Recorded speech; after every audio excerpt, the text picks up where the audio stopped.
Oh, Anamorphic 50mm. It kind of looks like a lens that Michael Bay would use to shoot Transformers, am I right?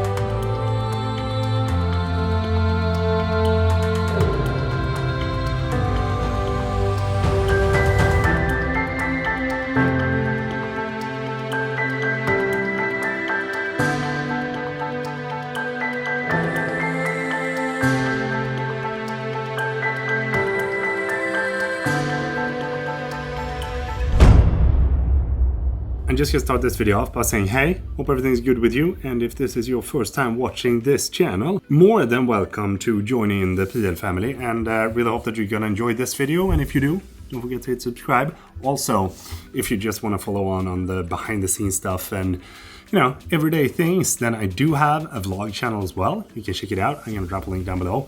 And also my Instagram. It is super fun, I promise. I do Optimus Prime impressions before time began. But that is not why we're here, because we are going to talk about this bad boy, which is the SIRUI 50mm T2.9 Anamorphic full frame lens that is actually affordable for independent filmmakers. The first thing that you'll notice with this lens is definitely that it looks good, because it looks like a serious piece of equipment.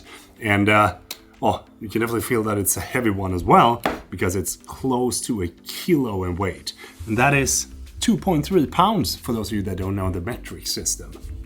The entire lens doesn't only look premium, it also feels extremely premium. And both the focus wheel and the aperture wheel has like gears on it, so that when you connect a focus motor or a aperture motor, then you can use those without having to attach extra to it. So this is like designed for filmmaking. And when you turn the focus wheel, you can definitely feel that this is a little bit more on the loose end compared to the aperture, which has a little bit more stiffness to it and has a little bit more resistance when you turn it, because I mean the focus is usually what you want to change in the shot that you're getting, because moving back and forth. Meanwhile, the aperture is not something that you want to just bounce into and then it changes. Something that I would love to see on this lens that it's unfortunately missing is a weather sealing gasket here in the back, because I think that all lenses nowadays should have a weather sealing gasket. But then again, this is not a kind of lens that you just throw into your backpack and bring along on your everyday vacation that you take with your family, because this is more like a dedicated cine lens that you use on specific occasions when you're shooting something that you want a specific look for.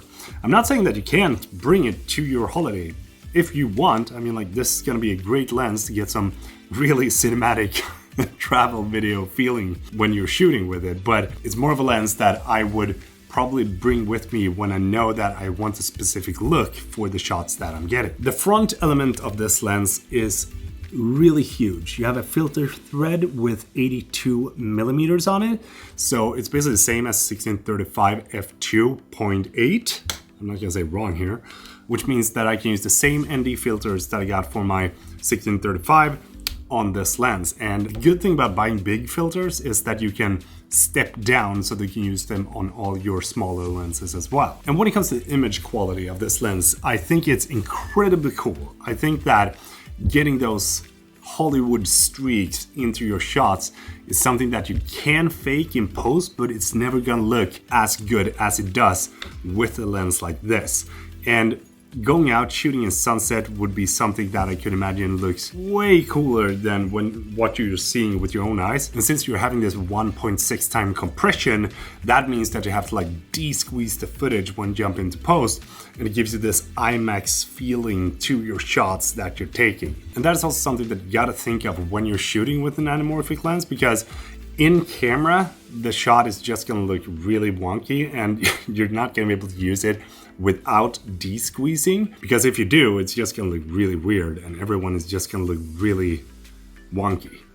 I got a couple of cool shots when I was using this lens the other day together with my buddy and his Audi R8, and Something that I felt was limiting me a little bit was the close focusing distance, and that was 0.75 meters or 2.5 feet. And that is very close to 85mm lens, but this is a 50mm. But then again, as I said, you know, this is a lens that you have for special occasions, for planned shots, for like dedicated movies that you want to shoot or short films. And when using a lens like this, then you also plan out for the distance to your character. And again, I wouldn't say that this is a run and gun lens because it does have its limitations and there is no autofocus either. But I think it's incredibly cool that SIRUI is starting to move into the full frame lenses instead of the APS-C, because I'm shooting with the Sony a7S III. The full frame is the way to go for me since I don't have the Super 35 option on my camera. And this lens is going to be a perfect fit whenever I want to make something that is a little bit more on the serious side and when it comes to getting that like IMAX feeling into my shots. I'm going to drop a link down below so you can check this out if you want to do that. And also, huge thank you to SIRUI for sending this lens over so I could give it a shot. And what do you think? Would you ever buy an anamorphic lens yourself? Or do you think it's a gimmick? Do you think that, jag vet inte, I like the good old 50mm size lens that I got in my camera bag? Do drop a comment down below because I would love to know. Thanks so much for watching, and I will see you in the next video. Take care.